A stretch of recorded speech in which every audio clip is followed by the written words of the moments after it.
Hello guys, स्वागत है आपका अपने चैनल एस पैक में। आज हम बात करने जा रहे हैं राजस्थान में आर्थिक समीक्षा जो जारी हुई है उसके बारे में। आर्थिक समीक्षा, जैसे आप जानते हो कि गहलोत सरकार में श्रीमान अशोक गहलोत ने 10 फरवरी को बजट पेश किया, तो उससे 2 या 3 दिन पहले आर्थिक समीक्षा घोषित की जाती है। जारीकर्ता कौन होता है? आर्थिक व सांख्यिकी निदेशालय, सांख्यिकी विभाग, जयपुर। ठीक है भाई।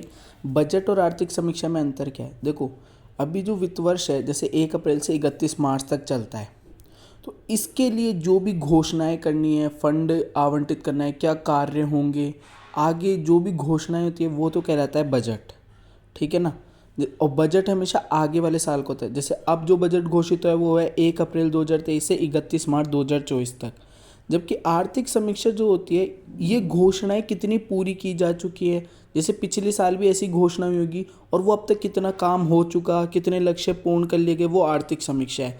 जैसे अब बजट जो चल रहा है 1 अप्रैल 2023 से 24, लेकिन जो आर्थिक समीक्षा आएगी वो 22 से 23, यानी पिछले वर्ष में कितना कार्य पूर्ण कर लिया गया, ये आर्थिक समीक्षा होती है। ठीक है, ये आपको समझ में आ गया डिफरेंस कि आर्थिक समीक्षा और बजट में क्या अंतर होता है। अब बात करने की, आर्थिक समीक्षा समझने की तो होती है, साथ में रटने के कुछ फैक्ट्स होते हैं भाई, वो रटने ही पड़ते हैं। आर्थिक समीक्षा में रटने वाली बात होती है, बिल्कुल फैक्ट वाली बात होती है कि उनको रटना ही पड़ेगा डाटा को। तो इसी प्रकार आर्थिक समीक्षा में 9, 10, 11 चैप्टर कुछ करके होते हैं। पहला चैप्टर सबसे इम्पोर्टेंट होता है, जिसमें से सीधे 3 से 4 प्रश्न आते हैं RS में। RS में आर्थिक समीक्षा के 15 से 18 प्रश्न आते हैं, उसमें से 4 से 5 जो प्रश्न होते हैं वो पहले चैप्टर में से ही आ जाते हैं, बिल्कुल ईजीली आते हैं, और थोड़े से फैक्टफुल होते हैं। ज़्यादा से ज़्यादा 1 पेज होता है रटने का, बस इतना ही काम होता है पहले चैप्टर में। तो हम उस पर बात करें। देखो, एक होती है GDP। GDP क्या है भाई? जैसे राजस्थान राज्य की GDP के बारे में बात करें, तो राजस्थान राज्य ने 1 वर्ष के दौरान जितनी भी वस्तु एवं सेवाएं उत्पादित किए, उनका योग होता है GDP। ठीक है। एक होता है शुद्ध GDP। भाई GDP में जैसे 1 वर्ष में जो भी आपने उत्पादित किया, तो अगले साल उस पर थोड़ा ह्रास भी हो जाता है, तो शुद्ध GDP होता है वो ह्रास घटाकर। ठीक है ना। तो अब राजस्थान की GDP जो कि प्रचलित मूल्यों पर, तो वो है 14,13,620। अगर इसको एग्जैक्ट याद करने की दृष्टि से बोले तो 14.14 लाख करोड़। ठीक है ना। इससे याद रखना कि राजस्थान की GDP प्रचलित मूल्य पर कितनी है? 14.14 लाख करोड़। पिछले वर्ष से इसमें वृद्धि कितनी हुई? तो 16.04% की वृद्धि। पहला फैक्ट जो याद करने का है, 14.14 लाख करोड़ राजस्थान की प्रचलित मूल्य पर GDP, और पिछले वर्ष से वृद्धि 16.04%। ये पहला फैक्ट था याद करने का। अब मैंने बताया कि जो GDP होती है उसमें से अगर आप मूल्यह्रास घटाते हो तो शुद्ध GDP आती है, और शुद्ध GDP राज्य की कितनी है? 12,59,527 करोड़। यानी अगर इसको एग्जैक्ट डाटा में याद रखो तो 12.60 लाख करोड़। ठीक है ना। ये इजी हो जाएगा, जैसे 14.14 लाख करोड़ GDP और शुद्ध GDP 12.60 लाख करोड़। सिर्फ प्रतिशत वृद्धि आपको उसकी याद रखनी है प्रचलित मूल्य पर। 14.14 लाख करोड़ की जो हुई थी, तो पिछले वर्ष से वृद्धि थी 16.04% की। ठीक है। अब आते हैं प्रति व्यक्ति आय पर। प्रचलित मूल्य पर राजस्थान में प्रति व्यक्ति आय कितनी है? तो वह है 1,56,149 रुपये। प्रति व्यक्ति आय का अर्थ है कि राजस्थान राज्य की कुल GDP, उसमें भाग दिया जाता है कुल जनसंख्या का, उससे आती है 1,56,149। अब आप इस टर्म को इतना सीरियसली मत लेना, प्रति व्यक्ति आय, इसका अर्थ ये होगा कि हर व्यक्ति इतना कमाता है। ये औसतन माना जाता है। माना कि कुछ गरीब भी हैं, कुछ अमीर में है, तो गरीब इतना नहीं कमा पाते, या 20,000 10,000 इतना कमाते, लेकिन वो सब अलग बातें हैं। प्रति व्यक्ति आय इस हिसाब से नापी गई है औसतन कुल GDP में कुल राज्य की जनसंख्या का भाग देकर। तो 1,56,149 रुपये। इसमें अगर वृद्धि देखी जाए तो 14.85% की वृद्धि है पिछली वाली प्रति व्यक्ति आय से। ठीक है ना। वो 1,35 के समथिंग थी, अब ये 1,56 के समथिंग है, तो 14.85% की वृद्धि हुई है। अब बात करते हैं प्राथमिक क्षेत्र यानी कृषि, द्वितीय क्षेत्र यानी उद्योग, और तृतीय क्षेत्र यानी सेवा क्षेत्र। तो GDP में किस क्षेत्र का कितना योगदान है? तो प्राथमिक यानी कृषि क्षेत्र का योगदान है 28.95%। ठीक है। द्वितीय क्षेत्र यानी उद्योग का है 27.31%, और तृतीय क्षेत्र उसका योगदान है 43.74%। प्राथमिक क्षेत्र होता है ना, जैसे पशुपालन, कृषि, मत्स्य, ये वाला क्षेत्र, द्वितीयक यानी उद्योग, मैन्युफैक्चरिंग प्रोसेसिंग इकाइयाँ जो होती है, विनिर्माण उद्योग वो वाला।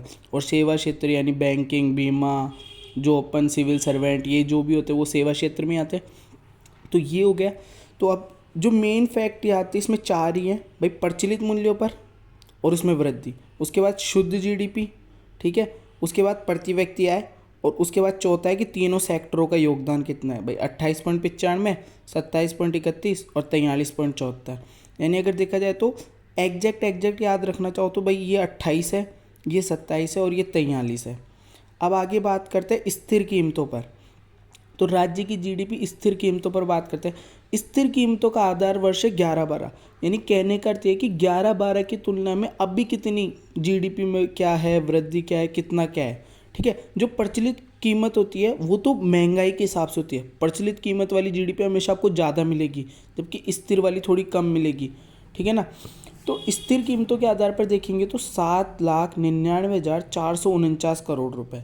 अगर इसको एग्जैक्ट डाटा में देखे जाए तो 7.99 लाख करोड़।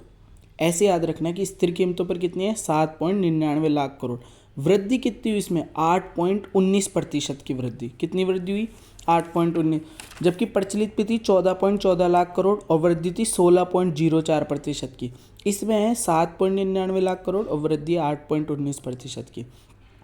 स्थिर कीमतों पर शुद्ध जीडीपी कितनी है भाई, शुद्ध जीडीपी कैसे आएगी, जीडीपी में से मूल्यह्रास घटाएंगे। तो 7.99 लाख करोड़ में से कुछ डेप्रिसिएशन लेस हो, उसके बाद जो शुद्ध जीडीपी आई वो 694,771, यानी 6.95 लाख करोड़ के समथिंग है शुद्ध जीडीपी। शुद्ध जीडीपी कितनी है, 6.95 लाख करोड़। प्रति व्यक्ति आय मैंने आपको पहले बताया, कुल जीडीपी बटा कुल जनसंख्या। राजस्थान में स्थिर कीमतों पर प्रति व्यक्ति आय 86,134। अगर स्थिर कीमतों पर वृद्धि देखें तो 6.95% की वृद्धि है प्रति व्यक्ति आय में। जबकि उसमें कितनी वृद्धि थी, आपको पता है कि प्रचलित मूल्यों पर प्रति व्यक्ति आय थी 1,56,149 रुपये और उसमें वृद्धि थी 14.85% की। कितनी वृद्धि थी, 14.85। इसमें 86,134 में कितनी वृद्धि है, 6.95% की। अब आगे बात करते हैं प्राथमिक क्षेत्र, द्वितीयक क्षेत्र और तृतीयक क्षेत्र में स्थिर कीमतों पर कितना कितना योगदान है। तो देखो जो 28, 27, 43 बताया था वो फिगर बिल्कुल सेम ही है यहाँ पर भी, 28, 27, 43, लेकिन हल्का सा परसेंटेज में थोड़ा सा ऊपर डाउन है, ठीक है ना। जैसे प्राथमिक क्षेत्र में वहाँ पे था 28.95, जबकि यहाँ पर है 28.50, यानी कृषि क्षेत्र में स्थिर कीमतों पर हल्का सा कम योगदान है, ठीक है। उद्योग क्षेत्रों का था 27.31 और यहाँ पर उद्योग क्षेत्रों का योगदान हल्का सा ज़्यादा है, 27.76। जबकि सेवा क्षेत्र दोनों में ही समान था, प्रचलित और स्थिर कीमतों पर 43.74%। तो ये जो डाटा है आपको इजीली याद होगा तृतीय क्षेत्र का, तो बहुत आसानी से भाई आपको याद रखना है कि प्रचलित कीमत यानी महंगाई के अनुसार तो 28, 27, 43। अब याद रखना कि कृषि 28.95, 27.31 और 43.74, ये हो गया प्रचलित पर। अगर स्थिर में बात करें तो थोड़ा कृषि में कमी होती है, तो 28.50 पे आता है, ये 27.76 पे जाता है और वो 43.74 पे रहता है, ठीक है। ये हो गया स्थिर कीमतों की बात। अब इम्पोर्टेंट बात आपने देखी, यही 4 फैक्ट वापस याद करने स्थिर पर और वही 4 फैक्ट प्रचलित पर याद करने थे, ये बहुत ज़रूरी है। इसके बाद आते हैं भारत की जीडीपी के बारे में। भारत की जीडीपी है 273.08 लाख करोड़। अगर इसकी प्रचलित मूल्य में वृद्धि देखी जाए तो 15.4% की वृद्धि है भारत की जीडीपी में भी, ठीक है। भारत की जीडीपी में योगदान क्षेत्र के अनुसार भाई प्राथमिक क्षेत्र का 18% योगदान है, द्वितीय क्षेत्र का 28% योगदान है और तृतीय क्षेत्र का 53। तो अगर इसको याद रखने जाओ तो 18, 28, 53 से याद रखना, ठीक है। ये भारत की जीडीपी में योगदान है क्षेत्रों का। राजस्थान की जीडीपी भारत का कितना प्रतिशत हिस्सा रखती है, तो 5.18% हिस्सा रखती है।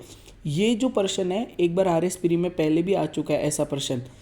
पिछली वाली जब आर्थिक समीक्षा आई थी तब इसी प्रकार का प्रश्न पूछा था कि भारत की जीडीपी में राजस्थान की जीडीपी कितना प्रतिशत हिस्सा रखती है। तो याद रखना 5.18% नवीनतम आर्थिक समीक्षा के अनुसार, ठीक है। अब इम्पोर्टेंट बात क्या थी, एक तो वो वाली प्रचलित मूल्यों पर, ठीक है। उसके बाद प्राथमिक द्वितीय तृतीय क्षेत्र का बंटवारा, प्रति व्यक्ति आय, इसकी सेम चीज़ स्थिर कीमतों में। ये तो फैक्ट बिल्कुल याद करने कंठस्थ है ना। भारत की जीडीपी कितना प्रतिशत हिस्सा रखती है, 5.18 राजस्थान में, मतलब राजस्थान की जीडीपी भारत में 5.18% हिस्सा रखती है। इसके अलावा कुछ अलग से डाटा है वो भी आपको रटने पड़ेंगे। जैसे ये पूछ लिया जाता है कि राजस्थान में सकल स्थायी पूंजी निर्माण कितना हुआ, तो 3.46 लाख करोड़ रुपए। वृद्धि देखी जाए तो 26% की वृद्धि है इसमें।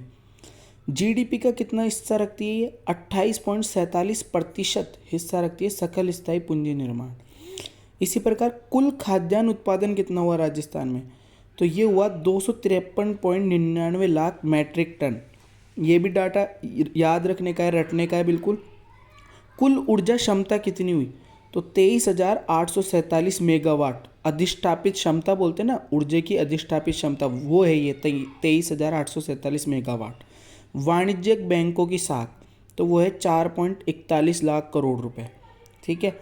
औद्योगिक उत्पादन सूचकांक, यानी इंडस्ट्रियल एरिया का वो होता है ना, प्रोडक्शन सूचकांक, तो इसका आधार वर्ष माना जाता है 2011-12, और ये सूचकांक आया 134.65, जबकि पिछले वर्ष की आर्थिक समीक्षा में ये 133 था।